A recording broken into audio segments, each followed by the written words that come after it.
Alors dans les brèves, j'en ai quand même pas mal. On va commencer par celle-là, parce qu'elle concerne une personne que je connais. C'est un article de Charlie Hebdo. Le voilà. Qui parle de l'absurde censure d'une militante LGBT accusée de transphobie. Il s'agit de Betty Lamgar, en l'occurrence. Qu'est-ce qui s'est passé? Il y avait un festival de court-métrage qui s'était déroulé à Montreuil le 10 juin. Parmi les présidents dans le court-métrage, il y avait Sacha, de la chaîne Aggressively Trans. Et vous savez que Betty Lamgar, pour ses prises de position contre les critiques du genre, se retrouve accusée de transphobie, alors qu'elle fait partie des personnes, j'aimerais quand même le rappeler, qui ont milité pour qu'il existe une journée au Maroc, nationale au Maroc, pour défendre les droits des personnes LGBT et trans, d'accord? Qu'elle a été accusée de transphobie par Sacha, qui a dit soit Betty, elle dégage, et on présente pas son travail, son court-métrage, soit c'est moi qui m'en vais, et le jury a cédé. Le jury a cédé et a empêché Betty de pouvoir présenter son court-métrage. Alors je vais me garder de faire des généralités, bien évidemment. Je sais très bien que 99% des personnes trans n'ont qu'une envie, c'est de vivre leur vie tranquillement. Et que ces cas-là sont extrêmement minoritaires, des militants trans qui veulent prendre la place des femmes. Mais n'empêche que ne nous reprochez pas de parler de ces cas-là, parce que ces cas-là existent. Il y a des cas qui existent dans lesquels des militants trans censurent des femmes. On n'en fait pas une généralité, on n'est pas en train de dire qu'on a un problème trans dans la société, d'accord? On n'est pas en train de dire, ouh là là, attention, panique morale totale, la transidentité est un danger pour la société. Par contre, ce qu'on dit, c'est que quand il y a des dérives un petit peu extrêmes, bah, c'est tout le temps sur les femmes que ça tombe. Encore une fois, on fait censurer une femme, et ça me rend fou, mais vraiment. Voilà, une tribune militante lancée par Pauline Arrigui, que je salue. Je sais qu'elle regarde mes vidéos en replay. Et promis, je réponds à tes messages, je suis un peu en retard, je suis désolé, je sais qu'elle est sur Paris en ce moment, il faut qu'on arrive à se croiser prochainement, je suis désolé. Bref, suivante. Japon, oui à la pilule abortive, mais avec l'accord du conjoint. Alors ça date de fin mai, mais j'avais fait le Mascumag du mois de mai, je crois le 25 mai, donc j'étais passé à côté de l'info. Ben voilà, encore un recul des droits des femmes. Ça se passe au Japon. Les japonaises voulant obtenir une pilule abortive devront au préalable avoir l'accord de leur conjoint, ce qui ulcère les associations. Elles ont bien raison d'être parfaitement ulcérées. Quand on vous dit que le droit à l'avortement, c'est que le début, l'attaque sur le droit à l'avortement pour les femmes, franchement, à mon avis, là, on va vivre une année pour les droits des femmes dans le monde catastrophique. D'autant que ce qui est en train de se passer aux États-Unis, il faut pas penser que c'est un cas isolé. On lit souvent sur Internet, oui, mais les États-Unis, c'est un pays arriéré, machin. Mais non, les Américains, les Américaines, c'est des gens comme vous et moi. C'est des gens qui savent faire preuve d'intelligence. Si ils viennent à voter contre leurs intérêts, il y a bien une raison. C'est pas parce qu'ils sont stupides. Hein, il faut faire attention à pas propager des idées un petit peu condescendantes comme ça. Mais il faut faire attention, en fait. Si on laisse des politiques continuer sous prétexte qu'on est accroché à un bord politique, à avoir des propos anti-femmes, et qu'on ne s'étonne pas qu'à partir du moment où ils soient à l'Assemblée nationale, ils imposent petit à petit des idées qui aillent contre les femmes. À titre personnel, j'ai très peur du fait qu'on ait 89 députés du Rassemblement national dans l'Assemblée nationale, parce que 89 sur 300, et ben ma foi, ça fait un quart, plus d'un quart, et ben il y a potentiellement déjà un quart de l'Assemblée nationale qui pourrait prendre des décisions contre les droits des femmes. Vous voyez comme ça va vite. Ça peut aller très très vite, donc il faut être prudent. Il faut vraiment être prudent. Haine en ligne, sexisme, racisme et grossophobie sur Twitch, les femmes seules face au cyberharcèlement. Twitch, donc c'est la plateforme sur laquelle vous vous trouvez aujourd'hui. Si vous la connaissez mal, à la base, Twitch avait été créé pour pouvoir faire des retransmissions en direct de ces parties de jeux vidéo. Un site que j'apprécie beaucoup, sur lequel je vais assez souvent, pour regarder plutôt des émissions, des débats. 89 RN, 4 offres le droit des femmes, je pense aussi, oui, il me semble également. Et il se trouve que les femmes qui sont sur Twitch, quand elles ont beaucoup d'abonnés et quand elles en ont peu également, sont la cible permanente de harcèlement, d'injures, d'insultes sur leur physique, sur leur façon de jouer, des propos racistes, des propos misogynes, tout ce que vous voulez. Et là, le site 20 minutes, qui n'est pas du tout mon bord politique pourtant, en parle assez bien. Et donc voilà, la problématique du sexisme, elle est absolument omniprésente, et même évidemment aussi sur le milieu du web. Et là, il marque bien que le cyberharcèlement pullule et touche particulièrement les femmes. En tout cas, dans le monde du jeu vidéo, c'est une évidence. C'est pas dans les autres mondes, si c'est vrai, mais dans le monde du jeu vidéo, c'est absolument une évidence. Je le perçois moi-même quand je regarde des streameuses en ligne. Est-ce que notre gouvernement s'en sort mieux avec les casseroles d'agression sexuelle? Bon, je peux pas trop entrer dans l'âne, mais c'est clair que notre gouvernement, avec 3 ministres du coup désormais accusés d'agression sexuelle, c'est honteux. Hein. Moi, je suis totalement furieux contre le gouvernement qui est actuellement en France. Hein. Place au sexisme et consumérisme décomplexé avec le kit de la petite influenceuse. J'aurais pu mettre ça en publicité. Et ça y est, les marques s'emparent des nouvelles tendances web. Et ça y est, on vend déjà à des petites filles un truc bien genré, bien rose, un petit kit de la petite influenceuse. Donc, en dehors du fait que ce soit évidemment profondément sexiste, pourquoi la petite influenceuse et pourquoi pas le petit influenceur, j'aimerais bien savoir parmi les chaînes d'influenceurs et influenceuses sur Instagram, lesquelles de plus d'1 million d'abonnés sont tenues par des hommes ou par des femmes. Si ça se trouve, on s'apercevrait qu'il y a plus d'hommes que de femmes, je n'en sais rien. Pour le coup, j'ai pas de chiffres par rapport à ça. Mais en tout cas, voilà, on les met déjà dans l'hyper-consumérisme, on les met déjà dans cette position où influenceur serait une forme de vocation. Alors, quand on est spécialiste d'un domaine et qu'on décide d'en parler et qu'on devient influenceur sur ce domaine, je comprends. Mais influenceur en soi n'est pas un métier. Je prends le cas par exemple de Dora Muto. Elle s'est pas dit un matin je vais devenir influenceuse. Dora Muto, elle s'est dit un matin je vais parler des problèmes liés à la sexualité et elle est devenue par la suite influenceuse. Mais c'est pas une fin en soi. Oula, on rentre un peu dans les débats politiques. Je suis pas sûr que ce soit une bonne idée. C'est une femme qui est élue à la présidence de l'Assemblée. Ah oui, mais en fait, féministe, c'est ce qu'on dit souvent à Macron, ça ne veut pas dire mettre des femmes simplement pour mettre des femmes. Féministe, de ce que moi j'en ai compris, c'est défendre les droits des femmes et s'assurer que les inégalités entre les hommes et les femmes soient restreintes. Il ne suffit pas de faire du féminist watching et de dire regardez, j'ai la moitié de mes ministres qui sont femmes pour que ce soit un gouvernement qui serait féministe, quoi. États-Unis, les policiers new-yorkais en charge de crimes sexuels au cœur d'une enquête pour sexisme. Alors c'est plus que ça, hein, l'article minimise. C'est bien plus que ça. Ils sont mis en cause pour politique sexiste, potentiellement victim shaming, agression, là comme vous pouvez le voir, des victimes. Alors c'est une énorme enquête qui est réalisée et qui fait beaucoup de bruit actuellement aux États-Unis et qui pourra avoir pas mal de retentissement judiciaire d'après ce que j'ai lu. Et c'est important que tous les domaines soient concernés par la critique, y compris nos institutions publiques, et en particulier, de mon point de vue, la police, dont on sait qu'elle est particulièrement mal formée à la prise en charge des victimes de violences sexuelles. Et si en plus on s'aperçoit que non seulement ils ne savent pas les prendre en charge, mais qu'en plus, ils les violentent quand elles viennent quand elles viennent déposer plainte.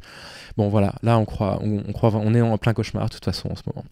Donc voilà, très bien que cette enquête sorte. Bravo à la juge, je crois que c'est une femme qui fait ça, ou à la procureure, c'est une juge ou une procureure, je ne sais plus, qui est en charge de l'enquête. C'est courageux, elle va se heurter à énormément de barrières, mais c'est très courageux de le faire. Ici, on est à l'Assemblée nationale, la reine du sexisme, c'est l'INA. Je vous laisserai l'article, il est assez désespérant, qui fait un petit bilan de tous les propos sexistes qui peuvent être tenus à l'Assemblée nationale. Rien que la photo, alors pardon, je fais un procès d'intention, mais regardez le regard amusé, presque moqueur ici. Je ne sais pas de qui il s'agit, bref. On l'a vu avec la plainte de Johanna en début de semaine, on l'a vu avec la plainte de Johanna exactement.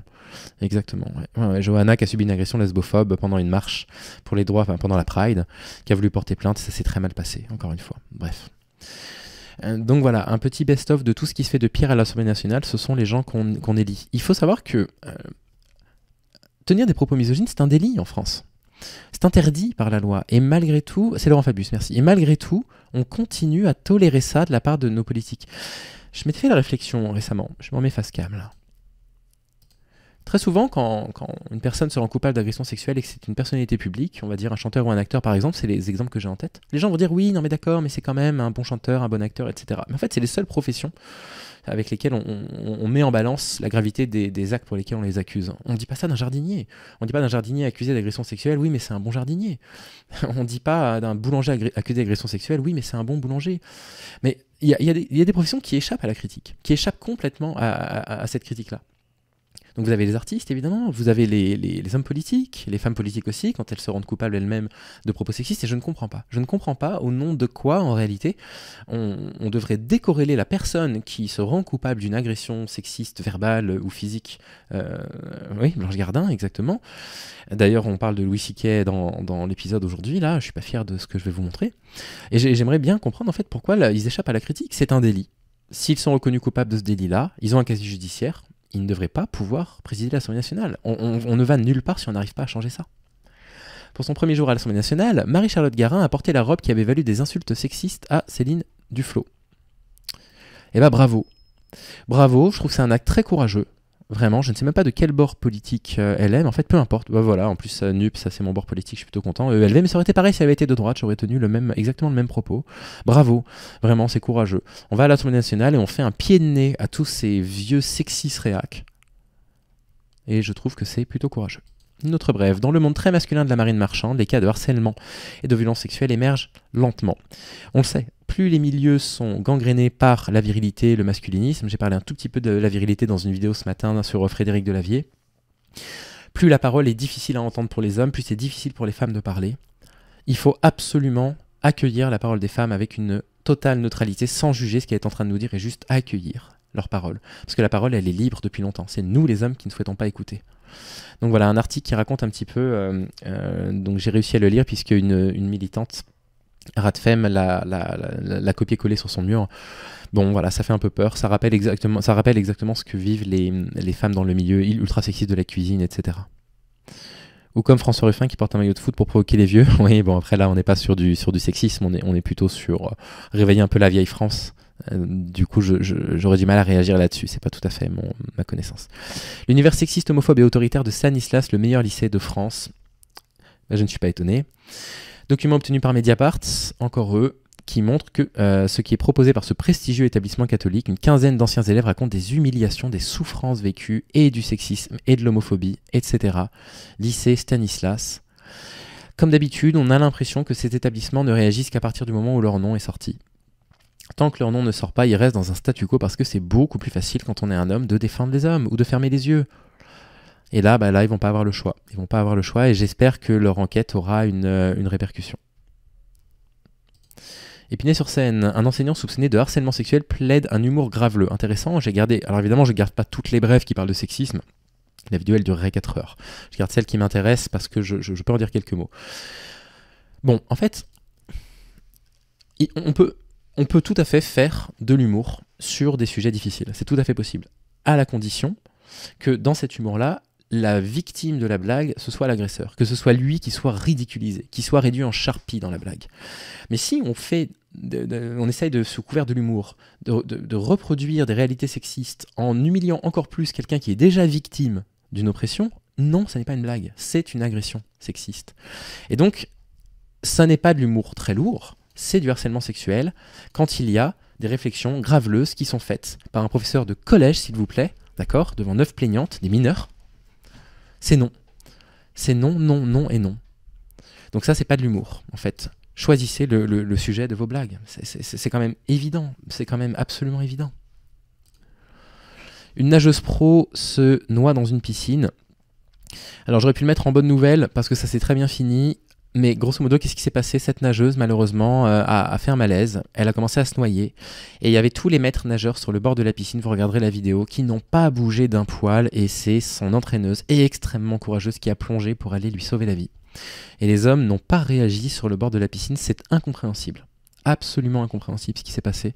Un très grand bravo à elle. Est-ce qu'on peut mettre en avant quand même son nom? Donc elle s'appelle Andrea Fuentes, son entraîneuse. Bravo.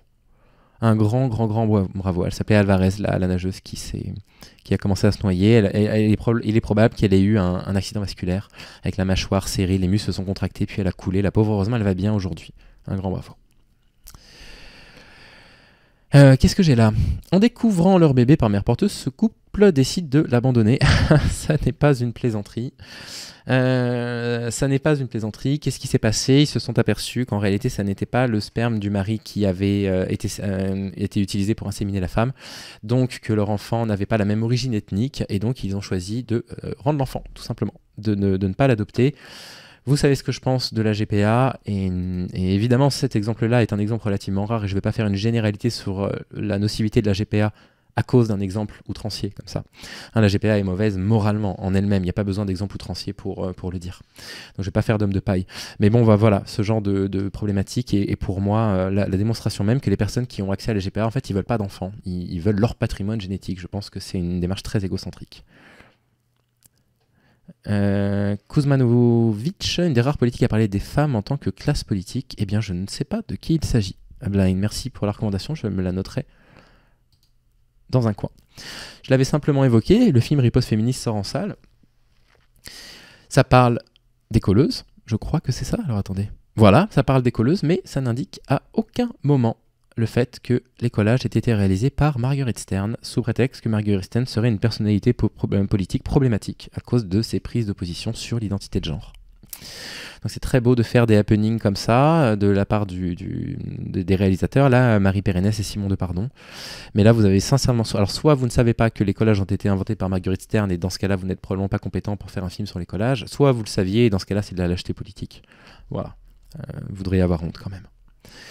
Voilà pour la section des brèves petites pages de publicité. En attendant, regardez des beaux jouets électroménagers pour faire le ménage chez les filles et pour préparer le barbecue chez les mecs. Ah bah, j'ai une anecdote là-dessus.